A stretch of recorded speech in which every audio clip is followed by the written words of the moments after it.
Hi, welcome back. Let's learn how to easily remove ratings from photos in macOS 27 Golden Gate on your Mac. If you prefer a cleaner look while browsing your photo library, you can hide star ratings from appearing in the Photos app on your Mac.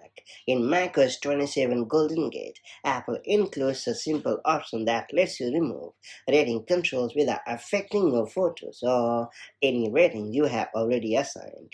This is useful if you don't organize your library using ratings or simply want to reduce visual clutter.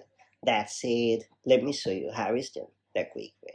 So first you have to launch the Photos app on your Mac, and then you have to head over to the image in question. After that, you have to hit the star button at the top right, and then choose remove rating option in the menu, and that's about it. If you want to remove the ratings from all photos at once, just head over to the Photos menu located at the upper left corner of the screen and then choose the Settings option in the drop down menu.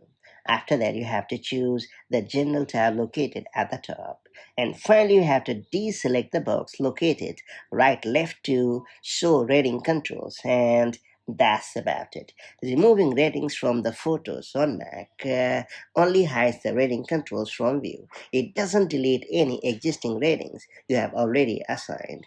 If you ever decide to use star ratings again for organizing your library, you can re-enable the option at any time using the same settings. Now that you have unlocked this pretty handy feature, make the most of it as and when the need arrives, and I'll catch you up in the next one.